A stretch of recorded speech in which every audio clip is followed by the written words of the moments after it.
Hello, we are Group 7 and we going to discuss about pneumoconiosis. Before that, I'm going to introduce myself and my fellow friends. My name is Muhammad Shaiful Fazli bin Abdullah and my number metric is 058226. Alright, before we get started, I would like to explain about the definition of the pneumoconiosis. So the definition of pneumoconiosis is a disease that referred to as black lung disease due to the appearance of the lungs in minors who have inhaled coal dust particles. Depending on extent of severity, it may cause within months or years. Within months or years, or it may never produce symptom depending on the minus depending on the person. So it is usually an occupational lung disease, typically from years of dust or exposure during in mining, such as mining textile, shipbuilding, ship repairing, or ship breaking, sandblasting, industrial tasks, rock drilling, and maybe subways or building peelings or agriculture. So a fact about this disease in 2013, it resulted in 216,000 deaths globally, up from 251,000 deaths in 1990. Of these deaths, 46,000 were due to silicons, 24,000 due to asbestos, and 25,000 due to local workers or general workers for pneumoconiosis. Okay. Alright, so I would like to invite Vivena to explain the etiology of the pneumoconiosis. Hi, I'm Vivena Kesavan and my matrix number is 058420. Etiology of pneumoconiosis. Pneumoconiosis can manifest itself when a person has inhaled one or more of a range of substances, often form of dust, and these substances collect in the alveoli or air sacs in the lungs. The presence of substance in the lung can cause an inflammatory reaction that can turn the normal elastic wall into fibrous scar tissues, which over time can cause the lung to lose elasticity, impair lung function in the several depending on the volume and the toxicity of the dust particles in the lungs as well. Due to the wide range of industrial diseases that are included in the term of pneumoconiosis, there are a number of different agents that, when inhaled, can potentially bring about cases of pneumoconiosis as well. For example, silica dust. Just 0.2 ounces of silica in the lung can bring about silicosis, a form of pneumoconiosis as well. The same can be said for the inhalation of graphite, tin, chromate, barium, iron, and coal dust as well. However, for people that are exposed to asbestos even over a short period of times, there is a risk of developing asbestosis.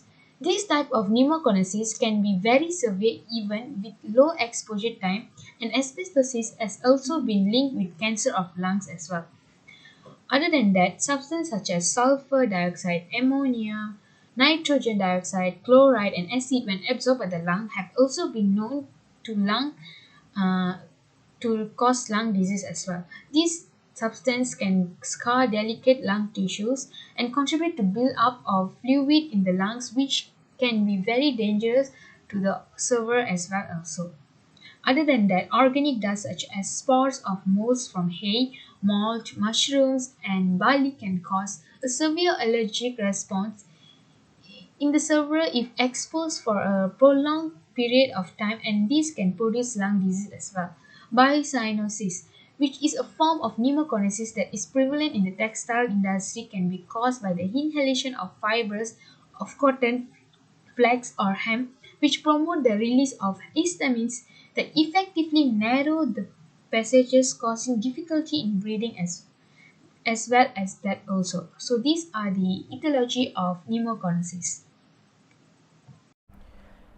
Thank you, Vivena. And I would like to invite Maxi to explain the sign and system of pneumoconiosis. Hi, my name is Maxmiliane Martin. My matrix number is 058381. As for signs and symptoms, generally, pneumoconiosis sometimes does not cause any symptoms, as well as often depend on how the severity of the disease is. So, many people with this kind of disease will facing problems and symptoms such as long-term cough, coughing up either with large amount of mucus or without mucus, feeling short of breath, especially during exercise, and wheezing. Okay. So basically, wheezing is a condition where whistling sound produced in respiratory airways during breathing.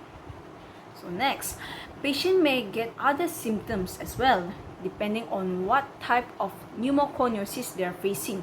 So there are several types of pneumoconiosis, which are asbestosis, silicosis, co-workers pneumoconiosis, kaolin pneumoconiosis, cirrhosis of the lung, and other types of pneumoconiosis. So if this disease causes severe lung fibrosis, breathing would be extremely difficult. Plus, the patient's lips and fingernails may have a bluish tinge.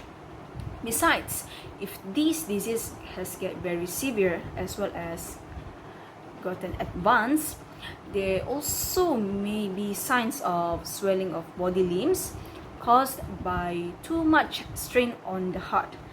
Thus, swelling of body limbs are commonly occur on our lower extremities, for example, our legs. Thank you, Maxi. And I would like to invite Vincent for explaining the treatment and prognosis of pneumoconiosis. Hello, my name is Vincent and my matrix number is 058380. Unfortunately, there is no cure for pneumoconiosis at the current time. Therefore, the goal of treatment is to prevent worsening of the disease and control symptoms.